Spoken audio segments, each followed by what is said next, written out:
Hey, what's up guys? Rare Bishop here of the Press A to Listen podcast, and we have another video review for you. This one should be a little short one. Of course, I've said that multiple times, and it's ended up being an 8 or 9 minute video review, but hopefully this one won't take us too much of your time. This week we have one for Never Alone. It is a puzzle platformer that is being released on Xbox One, PS4, and PC this week. And it's not your traditional type of game. It's not where they have a group of writers who write the story, people who do the gameplay, and then they release it and you play it. They kind of worked very closely, and I apologize if I mispronounce these names. Just want to preface that.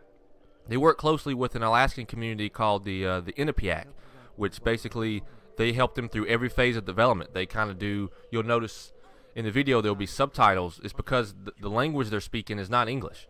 They speak their native language in the game, and obviously they put subtitles in so you can understand what they're saying. But that's what the subtitles are. There's a narrator that kind of narrates the story for you in their native language, and they do a good job with that because it shows you that it kind of shows the insight into their minds and into their world. Like, they worked real close with those guys, and I think the story is definitely it's definitely the best aspect of Never Alone. I think they do a good job of setting stuff up, and they do a good job with emotional moments. You know, it reminds me a little bit. It's not the same type of story by any means, but the way that the emotional kind of gameplay gets you, and the way the story kind of moves along, it reminds me a lot of Brother: A Tale of Two Sons, which was a game last year a lot of people loved, where you kind of use the right and left stick to control each brother. That's just to tell you about that game. You don't do that in Never Alone.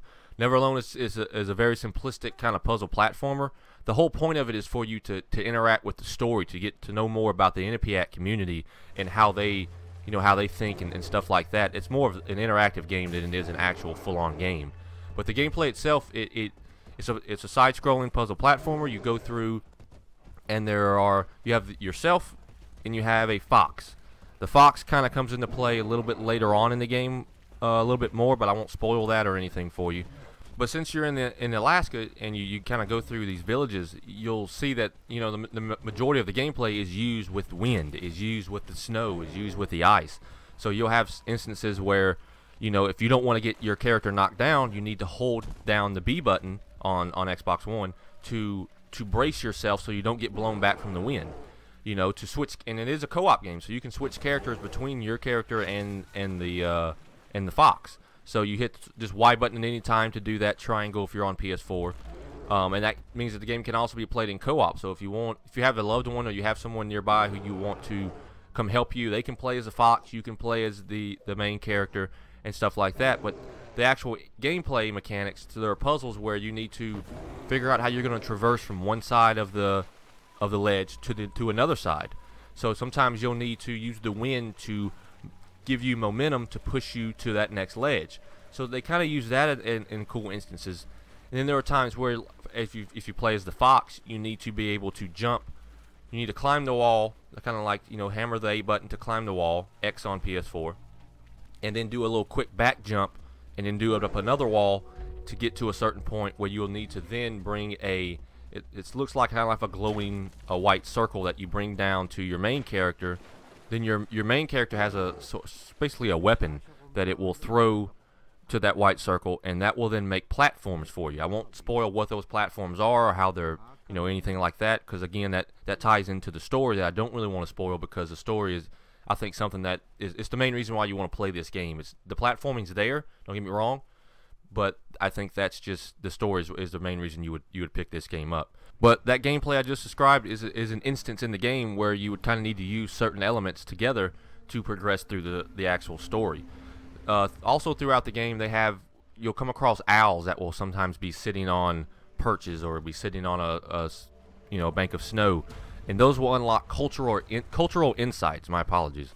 That will basically give you a video and give you some behind the scenes of the game, and will also give you some behind the scenes of what these people go through on a daily basis, or what they what they think about the game, what they think about working with these people and stuff like that, and it gives you some real good insight into their lives and into their thinking. And it's, like I said, everything surrounding the gameplay is really well done.